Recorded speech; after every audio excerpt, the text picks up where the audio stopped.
ज्ञानी से ज्ञानी मिले करे ज्ञान की बात, ज्ञानी से ज्ञानी मिले करे ज्ञान की बात, मूर्ख से मूर्ख मिले के घूसा के लात। इस उपदेश में कहा भी है कि जब आपके पास सुख होता है, ज्ञान होता है, तो आप ज्ञान बांटते हैं। आपके पास अज्ञान होता है तो अज्ञान बांटते हैं। आप अपने जीवन में क्या होता है और क्या बांटते हैं आपके ऊपर निर्भर करता है। इसी प्रकार से हमारे संसार में यदि हमको चलना है तो मान नहीं करना है, मनन करना है। लोग मन को गालियां देते हैं कि मन बेईमान है, मन धोखेबाज है, मन से बच के रहो, मन चंचल है। लेकिन मैं कहती हूँ मन के आगे यदि ना लग जाए तो नमन हो जाता है, और मन के पीछे ना लग जाए तो मनन हो जाता है। नमन हो जाए और मनन हो जाए तो जिंदगी सुधर जाए। आदमी चाहता है कि उसको यश, कीर्ति, पद, प्रतिष्ठा और परिवार मिले, ये सब यहीं छूट जाते हैं। लेकिन उसके अंदर ऐसी काबिलियत आ जाए कि वो किसी को दुख नहीं दे। हम किसी को दुख देते हैं लेकिन सोचते नहीं है 1000 गुना होकर हम पर लौटेगा। सीता जी आदि के दृष्टांत हम पढ़ लेते हैं लेकिन अपने अंदर मनन नहीं करते हैं कि आज हमने किसी का अपमान कर दिया, किसी को तिरस्कार के 2 शब्द कह दिए, इसका परिणाम कितना घातक होगा। क्योंकि गलतियां कभी मत करो, गलतियां लौट कर आती हैं। हम सोचते हैं कि लोग गलतियां करते हैं। आपने देखा होगा जो भी सत्ता में होता है उस पर लोग बहुत छीटाकसी करते हैं, लेकिन सत्ता में जाते ही जो छीटाकसी करते थे वो भी यदि सत्ता में पहुंच जाएं तो वही गलतियां दोहराने लगते हैं। हमारी हालत भी ऐसी है। हम परमात्मा के चरणों में नमन करने नहीं जाते हैं, मनन करने नहीं जाते हैं, उनका चिंतन करने नहीं जाते हैं, भिखारी बनकर जाते हैं। परमात्मा के सामने भिखारी नहीं, सम्राट बनकर जाओ। एक सम्राट की मृत्यु का समय था, बूढ़ा था सम्राट और उसका बेटा नहीं था, संतानहीन था। मंत्रियों से विचार किया कि कौन राजा बने, कौन मंत्री बने, क्योंकि ना तो मंत्री के बेटा है ना राजा का। लोगों ने बहुत मनन किया, चिंतन किया कि किसको बनाया जाए। एक बुद्धिमान मंत्री था, वो बोला मैं निर्णय कर दूंगा। दूसरे दिन गांव में ढिंडोरी पीटी कि सब लोग आएं और उनको भरपेट भोजन दिया जाएगा। भरपेट भोजन का जब ढिंडोरी पिटाई गई तो पूरा गांव आ गया, लेकिन देखा कि वहाँ भोजन तो नहीं दिया जा रहा था, सिर्फ 4-4 रोटी और एक सूखी सब्जी दी जा रही थी। और दरवाजे पर 2 लोग खड़े थे और वो कह रहे थे हमें आधा खाना दे दो, हमें आधा खाना दे दो। सब लोग उन्हें डांटते, चिल्लाते, गुस्सा करते और चले जाते कि कहा था बढ़िया भोजन मिलेगा, ये सूखी रोटियाँ इनका क्या करेंगे। और फिर भी कोई देकर नहीं जाता, उन सूखी रोटियों को भी ले जाता। लेकिन एक युवक आया और उससे जैसे ही कहा, वही बात दोहराई कि हम भूखे हैं, हमें रोटी दे दो, उसने अपनी 4 रोटी दे दी। उसके पीछे एक युवक आया, उससे भी यही सवाल कि हमें रोटी दे दो, भूखे हैं। जो दरवाजे पर बैठे थे, जो हर व्यक्ति से कहते थे, उसने उनसे भी कहा कि हमें रोटी दे दो। और वो व्यक्ति उनने ये कहकर 2 रोटी देकर चला गया कि 2 रोटी मैं खाऊंगा और 2 रोटी तुम लोग खा लो। कहते भी हैं कि भगवान साईं इतना दीजिए जामे कुटुंब समाए, मैं भी भूखा ना रहूं साधु न भूखा जाए। और पहले लोग कहते भी थे कोई आए तो खाऊं। आज कल युग में दिल इतना छोटा हो गया कि लोग सोचते हैं कोई जाए तो खाऊं। पहले लोग पेट भर भोजन कराते थे, अब प्लेट भर भोजन कराते हैं।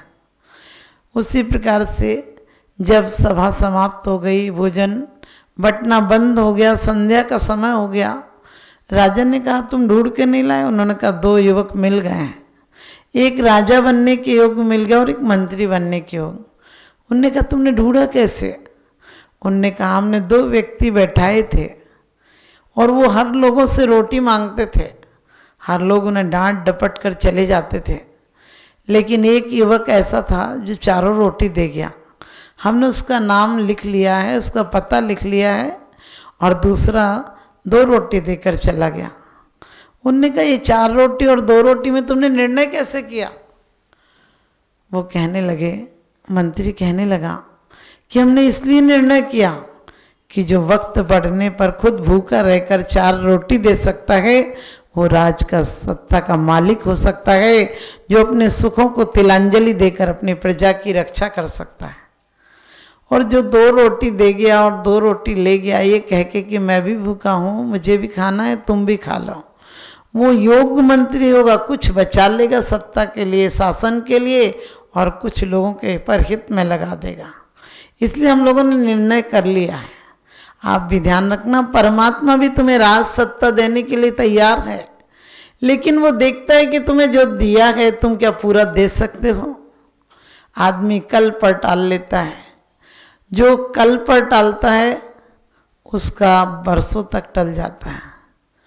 जो कल पर टालता है उसका कल कभी नहीं आता, जो बरसों टालता है, परसों पर टालता है, उसकी बरसों टल जाती है।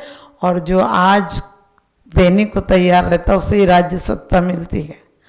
आज में ही सत्ता है, क्योंकि आपने देखा जवान भी चिंतित है, उसे अपना करियर बनाना है, बच्चों को पालना है। बूढ़ा भी चिंतित है, लेकिन बच्चा मजे में रहता है। इसलिए कहा है कि बालक के समान निर्विकार चित्त रखो। आदमी अपने चित्त को सुंदर नहीं करता है, दूसरों को दोष देता है। एक बार धोखा खा लेता है, फिर वही काम करता है और मन को, तन को गालियां देता रहता है। तन दुर्जन नहीं है, तन तो बहुत सेवक है तुम्हारा। तन को तुम सही उपयोग में लगाओ। तुम काम वासनाओं में लगाए रहते हो, व्यापार में लगाते हो, परिवार में लगाते हो, पैसे में लगाते हो, पद में लगाते हो। अब देखिए सत्ता के टाइम जब चुनाव होते हैं तो कितनी धूप हो, कितनी गर्मी हो, कितना बरसात हो और कितना पैसा आप लोग खर्च करते हैं उसके लिए। सत्ता साथ जाएगी। सत्ता मिलते ही इल्जाम आने लगते हैं। सत्ता इतनी बेईमान होती है कि जो सत्ता पर काबिज होता है उसी के अंदर धोखा आ जाता, वो ही बेईमानी करने लगता। वो बालक के समान है। जब तक सत्ता में नहीं गया था तब तक ईमानदारी की बातें करता था। जैसे ही सत्ता में जाएगा वो भी गलत काम करने लगेगा, क्योंकि सत्ता गलत नहीं, हमारा मन गलत है। हम सत्ता का उपयोग कर लेते हैं गलती से और सत्ता का गलत उपयोग कर लेते हैं। आदिनाथ भगवान ने सत्ता का उपयोग किया तो सत्कर्म सिखा दिए। सत्ता का उपयोग किया तो शिक्षा दे दी, और शिक्षा भी किनको दी? बेटियों को शिक्षा दी, बेटों को नहीं दी, क्योंकि उन्हें पता था बेटा से बेटी भली जो कुलवंती होए, नाम कमावे माई बाप को देश बनाए हो। उन्होंने कितना सम्मान दिया। अंक लिपि विद्या दी उन्होंने बेटियों को दी, और बेटियों को नहीं दी। बेटियों ने उनका कितना सम्मान बढ़ाया कि सांसारिक सुख को उन्होंने लात मार दी, उन्हें तिलांजलि दे दी, उसके आप पिताजी को नहीं झुकाया। आज हमारी समाज की मर्यादाएं टूट रही हैं। आज हमारी बेटियां किस तरफ जा रही हैं और बाद में रोती विलखती अपनी आत्महत्या तक की नौबत आ जाती है। मैं ये नहीं कहती हूँ कि किसी के घर हुआ तो उंगली उठाना, लेकिन अपने बच्चों को साथ साथ संस्कार देना। अंजना ने इतनी आपत्ति आने पर भी आत्महत्या नहीं की। सीता वन वन भटकी, जंगल जंगल। अंजना को कम से कम एक सहेली तो थी, सीता के लिए एक दासी भी नहीं थी, लेकिन सीता ने कभी आत्महत्या की बात तक नहीं सोची। क्यों नहीं सोची? क्योंकि उसे पता था कि जो मैंने किया है वही आएगा मेरे सामने, और इसको समता से सहूंगी तो मुझे आगे रास्ता भी मिलेगा। और इतना ही नहीं, द्रौपदी देखिए, मैना सुंदरी देखिए, पिता को कोई अपशब्द नहीं कहे। आज हमारे परिवार में हमने बेटियों को बिल्कुल सहनशील नहीं बनाया। बात बात में उनके अंदर उत्तेजना चरम सीमा पर पहुंच जाती है, और इसी का कारण है कि आज हमारे परिवारों में बहुत, कहते हैं बाहर से परिवार बहुत सुंदर हो गए, अंदर से नरक हो गया परिवार। इतना कलह, इतना अहंकार, इतनी आपसी विद्वेष की भावना फैल गई है। तो हम चाहते हैं इस मन को सुंदर बनाना है, तो प्रत्येक क्षण प्रत्येक दिन इसका निरीक्षण किया करो। प्रत्येक दिन इस पर नज़र रखा करो कि इसको किधर ले जाना है, किधर इसका डायरेक्शन है, किन चीज़ों पर मन लगा हुआ है। यदि दिल को नहाते हो तुम, रोज गंदगी साफ करते हो शरीर की, कभी अपने 4 चीज़ों को साफ किया करो। अपने मुख को परमात्मा की स्तुति से साफ किया करो, अपनी आंखों को परमात्मा पापों के पश्चाताप में धो लिया करो, और अपने मन को करुणा से धो लिया करो, और अपने कानों को सद्भक्ति से धो लिया करो, अच्छी भावनाओं से, अच्छे वचनों से धो लिया करो।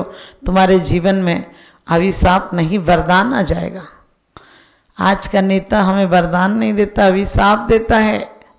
हमें वो नेता चाहिए आदिनाथ और शांतिनाथ की तरह, जिन्होंने बाहरी शत्रुओं को नष्ट नहीं किया, बाहरी शत्रुओं को परास्त नहीं किया, बल्कि उन्होंने, कहते हैं, निर्दयता पूर्वक 4 कर्मों को किस में जला दिया? ध्यान रूपी अग्नि में। आज आदमी जला रहा है एक दूसरे को, किस में? ईर्ष्या में जला रहा है, क्रोध में जल रहा है, जला रहा है बस। क्योंकि तिल्लियां तो एक सी थी माचिस की, तिल्लियां तो एक सी थी माचिस की। किसी ने घर जलाए, किसी ने आरती के दिए जलाए। हमारा नजरिया कैसा है? आज लोग ईर्ष्या में जला रहे हैं, नीचा दिखा रहे हैं, क्रोध में जला रहे हैं किसी को। अरे जलाना है तो कर्मों को जलाओ, और किस में जलाओ? ध्यान रूपी अग्नि में जलाओ। तुम्हारा नजरिया जैसे ही बदलेगा वैसे ही दुश्मन भी दोस्त हो जाएगा। तुम्हारे लिए पत्थर भी परमात्मा की मूर्ति हो जाएगी, तुम्हारे लिए कांटे भी फूल हो जाएंगे, तुम्हारा सूल सा जीवन तुम्हारे लिए उपहार हो जाएगा। कोई प्रहार करेगा तो भी तुम्हें वरदान सिद्ध हो जाएगा। आज तो कोई तुमसे बात भी करता है तो अंदर से इतने दुख दर्द से भरे हो कि बस तुम्हारे अंदर अच्छाइयाँ दिखती नहीं किसी की। तो हमें जीवन में सिर्फ अच्छाइयाँ देखना है, बुराई में भी अच्छाई ढूंढना है। हम दुश्मन को दोस्त बना लेते हैं, हम दुश्मन को दोस्त बना लेते हैं, हम गुमराह को मंजिल का पता देते हैं। हमारे भारत की तो सिद्दत ही कुछ ऐसी है कि हम तो पत्थर को भी भगवान बना देते हैं, हम तो पत्थर को भी भगवान बना देते हैं। हम उन नेता के चरणों में नमन करते हैं जो स्वयं तिरे हैं और दूसरों को तारते हैं, जो स्वयं पहुंचाते हैं और हाथ पकड़कर। हमारे संत सचमुच सही शासक होते हैं, सैनिक की तरह होते हैं। सैनिक घायल को बचा लेता है, सीमा पर रहकर रक्षा करता है। हमारे संत भी सैनिक की तरह हमारे जीवन में अंकुश रखकर हमें पापों की खाई से बचाते हैं, हमें कसायों के दुश्मनों से हमारी रक्षा करते हैं। हमारी इस तरफ नजर नहीं जाती है। कहते भगवान पार्श्वनाथ भगवान की स्तुति पढ़ के कहते हैं, आदर्श से आपका अमृत बन भक्तों के जीवन में उतरा। क्या कहते हैं? मैं भी ऐसी समता पाऊँ, ऐसी समता। मंदिरों में भी लड़ने को तैयार हो जाते हैं। मंदिर में भी तुम्हें शांति धारा करते करते कोई आगे खड़ा हो जाए, तुम्हारी अशांति धारा शुरू हो जाती है। तुम्हारा शांति लाल नाम ज्वाला मुखी हो जाता है। तुम नाम भले रख लो, काम नहीं करते हो। कहते या तो काम ऐसा करो कि नाम हो जाए, वरना नाम ऐसा करो कि नाम से ही काम हो जाए। हमारे तीर्थंकरों ने काम ऐसा किया कि आज करोड़ों वर्षों बाद भी उनका नाम है, और नाम भी ऐसा लिया जिससे लोगों के काम हो जाते हैं। लोग कहते हैं परमात्मा के नाम से आज कोई काम नहीं होता। मैंने कहा तुम सिर्फ 1 आध दिन को जाते हो, और धोखाबाज आदमी 1 आध दिन को चला भी जाए तो कौन उससे रिश्ता बनाता है? जिसकी 24 घंटे अहिर्निश परमात्मा में, स्तुति में, और कहते हैं नमन में, स्तुति में, स्मरण में मन चित्त रहेगा लगा हुआ, स्तुति में वचन लगे रहेंगे, और कहते हैं कान श्रवण में लगे रहेंगे, धर्म श्रवण में लगे रहेंगे। तुम श्रावक हो। श्रावक बहुत विवेकवान होता है, क्रियावान होता है, आचरणवान होता है। और लेकिन आज हमारे आचरण खो गए हैं। आज सब लोगों से कहो सब चलता है। अरे रात में भी चलता है, दिन में भी चलता है, भक्ष भी चलता है, वक्ष भी चलता है। कैसा आदमी जानवर से भी बदतर हो गया। जानवर का भी कुछ समय सीमित होता है कि कब खाएगा कब नहीं खाएगा, लेकिन इंसान का कोई समय सीमित नहीं रहा। जीवन इतना असंयम में हो गया उसका कि अहिर्निश असंयम में लगा रहता है। और असंयम के कारण आज पूरा जीवन हमारा कब कौन सी खाई में। लोग जिंदगी भर के लिए सामान जोड़ते हैं और समय का पता नहीं होता है, श्वासों का पता नहीं है, और संबंध इतने लंबे बना बना के रखते हो।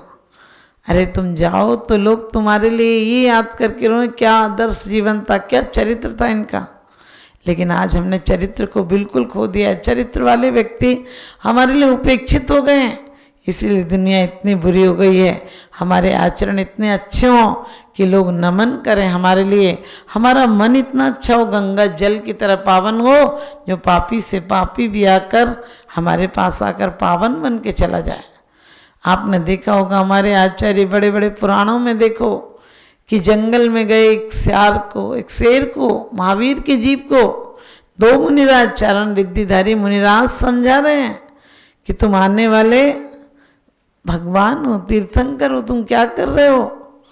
और एक संबोधन देते हैं, हम घर के लोगों को दो शब्द सुनाने में कतराते हैं। कोई जानवर पड़ा होगा तो हम कहेंगे उसका जो होना हो। अरे ऐसा मत करो, तुम्हारे साथ भी लोग ऐसा ही करेंगे, इसलिए उसे संबोधन दो, संबल दो, उसके लिए आत्म स्वाभिमान बढ़ाओ उसका, क्योंकि आप प्रमाद में मत जिए। प्रमाद में जियोगे तो उदास रहोगे, प्रमाद में जियोगे तो आपका जीवन विषाद में हो जाएगा, और आप प्रमाद में जियोगे, उत्साहपूर्वक जियोगे तो तुम्हारा जीवन आनंदमय हो जाएगा। आप सबका जीवन आनंदमय हो, आप सबके जीवन में आपकी खुशियां भरें। इसलिए अपने मन को गालियां मत देना, मन तो जहाँ लगाओ वहीं लग जाता है। अपने मन को अच्छे विचार दो, क्योंकि मन को कचरा घर का डिब्बा मत बनाओ। कभी किसी की गलतियों को याद मत किया करो, अच्छाइयों को भी याद किया करो, ताकि तुम्हारा प्यार बरकरार रह सके। लोग भी अजीब हैं, धोखे पे धोखे खाते रहते हैं, फिर भी रिश्तों को निभाते रहते हैं। आप अपने रिश्तों को निभाएं तो ऐसे निभाएं जैसे दूध और पानी निभाता है। आप अपने रिश्तों को निभाएं तो ऐसे निभाएं जैसे कमल कीचड़ में रहकर भी आप अपने जीवन को ऐसा बनाएं जिस प्रकार से कमल कीचड़ में रहकर भी एक सुंदर आकार दे देता है, सुंदर सुभाषित जिंदगी दे देता है। इसी प्रकार से आप लोग अपने जीवन को बहुत सुंदर बनाएं, अपने विचारों को सुंदर बनाएं। और नेता चुनना हो तो मोक्ष मार्ग का नेता बने, क्योंकि वो नेता के चरणों में दुनिया नमन करती है, और मोक्ष मार्ग का नेता बनने के बाद हमें भी शांति मिलती है। हम मूर्खों का साथ न दें, क्योंकि दुनिया बहुत दुरंगी है। दुनिया में आज सच पूछो धोखा ही धोखा है। एक भी रिश्ता ऐसा नहीं है जिससे कि आदमी सोचे कि ये सच्चाई से निभाता है।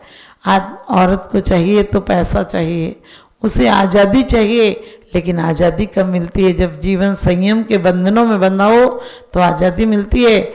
एक राजा जंगल में जा रहा था, उसके घर पर एक तोता था। तोते से उसने पूछा कि कुछ कहना है क्या? मैं तुम्हारे मित्रों से मिलूंगा, जंगल से तुम्हें लाया था, आज भी मिलेंगे तुम्हारे मित्र। उसने कहा हाँ कह देना कि मैं राजमहल में रहता हूँ, सोने का पिंजरा है, बहुत ख्याल रखते हैं, मेरे लिए दो दो नौकर लगा लगे हैं खिलाने नहलाने के लिए, लेकिन फिर भी मैं पिंजरे में हूँ।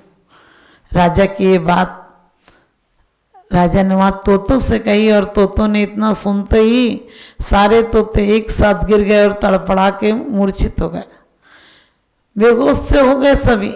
राजा तो बड़ा उदास हुआ। मैंने कहा ऐसी क्या बात कह दी थी जो लोग गिर गए और बेहोश हो गए? राजा तो घबरा गया। राजा ने कहा अरे ऐसी क्या बात कही थी? एक तोते का इनका मित्र था, उसका संदेश दिया था। और राजा उदास मन से घर आया और उसने कहा तुमने ऐसी क्या बात कह दी थी? मैंने उनसे कहा और उन लोग जमीन में गिर गए। और इतनी बात सुनते ही वो तोता भी थोड़ा तड़फड़ाया और सांस रोककर पिंजरे में पड़ गया। राजा ने सोचा इसको क्या होगा, ये भी मर गया। और राजा ने पिंजरा खोला, उपचार के लिए उसे बाहर अच्छी गद्दी पर रखा, और जैसे ही बाहर बढ़िया गद्दी पर उसे रखा और तोता फुर से उड़ गया और उड़कर कहने लगा मेरे मित्रों ने यही संदेश दिया था कि यदि जीवन में मुक्ति चाहिए तो सोने के पिंजरे का मोह छोड़ दो और बाहर आकर अपनी सांस रोक लो, अपने आप को सीमित कर लो, तुम भी विशाल आकाश में उड़ने के लायक हो जाओगे तो राजा तुम्हें भी संदेश देता हूँ, मैं मुक्त हुआ हूँ, सोने के पिंजड़े का मोह छोड़ा है, तुम भी राज्य सत्ता का मोह छोड़ो और सच्चे मोक्ष मार्ग के नेता बनो, ताकि तुम्हारा विकास हो, वीतरागी संत बनो और सर्वज्ञ बनो, हितोपदेशी बनो, ताकि वास्तव में 3 लोक के वंदनीय नेता हो जाओ, तुम्हारा मन गंगा जल की तरह पावन हो, तुम्हारा जीवन धन्य हो जाए। आप सब भी ऐसा जीवन बनाइए, फिजूल की चिंताओं को दिल का बोझ मत बढ़ाइए, आप सबका जीवन अच्छा हो, व्यर्थ की चिंता नहीं करना। आज दिया है, बेहतर से बेहतर की तलाश करो, बेहतर से बेहतर की तलाश करो, और नदी मिल जाए तो समंदर की तलाश करो, बेहतर से बेहतर की तलाश करो, नदी मिल जाए तो समंदर की तलाश करो। अरे टूट जाता है शीशा पत्थर से, पत्थर टूट जाए, ऐसे शीशे की तलाश करो, ऐसे मन की तलाश करो जिस मन के आगे दुनिया का नमन हो जाए, ऐसी शक्ति लाओ। मेरा यही शुभाशीष।